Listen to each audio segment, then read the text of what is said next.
Episode number 5. It was a very rainy and stormy morning when K, in a foul temper at the thought of the day ahead of him, arrived early at 7 o'clock in the office so that he could at least do some work before his visitor would prevent him. He had spent half the night studying a book of Italian grammar so that he would be somewhat prepared, and was very tired.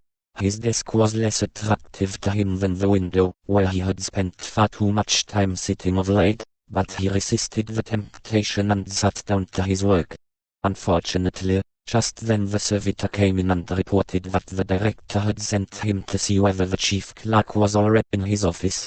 If he was, then would he please be so kind as to come to his reception room, as the gentleman from Italy was already there.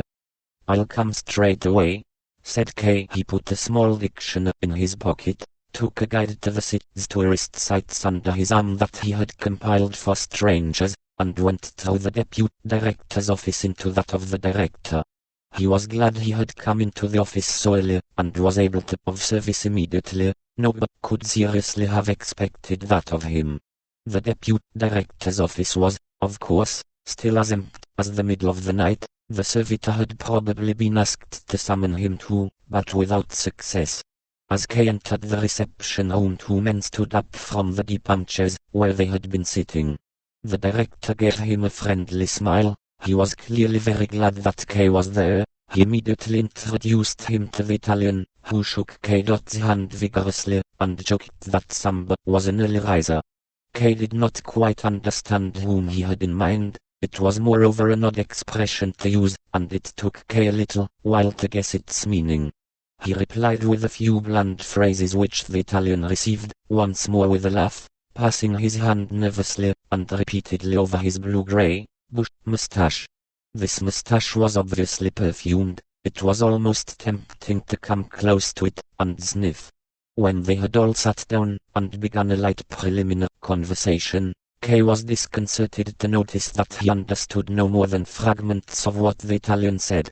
When he spoke very calmly he understood almost everything, but that was very infrequent. Mostly the words gushed from his mouth, and he seemed to enjoy himself so much his head shook. When he was talking in this way his speech was usually wrapped up in some kind of dialect, which seemed to Kay to have nothing to do with Italian, but which the director not only understood, but also spoke, although Kay ought to have foreseen this, as the Italian came from the south of his country, where the director had also spent several years.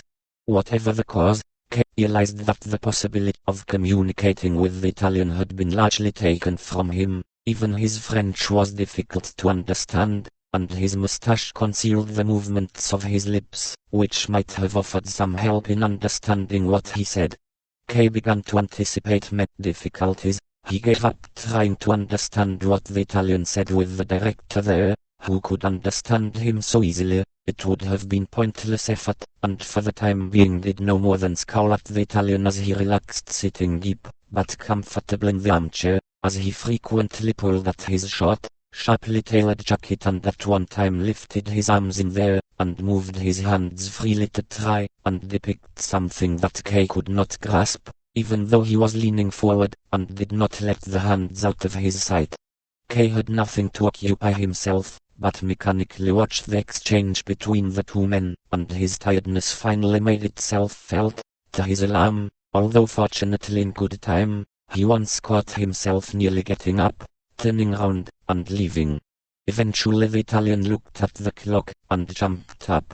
After taking his leave from the director he turned to Kay, pressing himself so close to him that Kay had to push his chair back just so that he could move. The director had, no doubt, seen the anxiety in K's eyes as he tried to cope with this dialect of Italian. He joined in with this conversation in a way that was so adroit and unobtrusive that he seemed to adding no more than minor comments, whereas in fact he was swiftly and patiently breaking into what the Italian said so that Kay could understand. Kay learned in this way that the Italian first had a few business matters to settle, that he unfortunately had only a little time at his disposal, that he certainly did not intend to rush round to see every monument in the city, that he would much rather, at least as long as Kay would agree, it was entirely his decision, just see the cathedral, and to do so thoroughly. He was extremely pleased to be accompanied by someone who was so learned and so pleasant. By this he meant K, who was occupied not with listening to the Italian, but the director, and asked if he would be so kind, if the time was suitable, to meet him in the cathedral in 2 hours' time at about 10 o'clock. He hoped he would certainly be able to be there at that time. K made an appropriate reply. The Italian shook first the director's hand, and then K. Then the director's again, and went to the door, half turned to the 2 men, who followed him, and continuing to talk without a break. K remained together with the director for a short while, although the director looked especially unhappy today. He thought he needed to apologize to K for something, and told him. They were standing intimately close together. He had thought at first he would accompany the Italian himself, but then, he gave no more precise reason than this. Then he decided it would be better to send K with him. He should not be surprised if he could not understand the Italian at first. He would be able to very soon, and even if he really could not understand very much, he said it was not so bad, as it was really not so important for the Italian to understood. And anyway, K.'s knowledge of Italian was surprisingly good. The director was sure he would get by very well. And with that, it was time for K to go. He spent the time still remaining to him with a dictionary, copying out obscure words he would need to guide the Italian round the cathedral. It was an extremely irksome task. Servitors brought him the mail, bank staff came with various queries, and, when they saw that K was busy, stood by the door, and did not go away until he had listened to them. The deputy director did not miss the opportunity to disturb K and came in frequently, took the dictionary from his hand, and flicked through its pages, clearly for no purpose. When the door to the anteroom opened, even clients would appear from the half-darkness, and bow timidly to him. They wanted to attract his attention, but were not sure whether he had seen them. All this activity was circling around K with him at its center, while he compiled the list of words he would need, then looked them up in the dictionary, then wrote them out, then practiced their pronunciation, and finally tried to learn them by heart.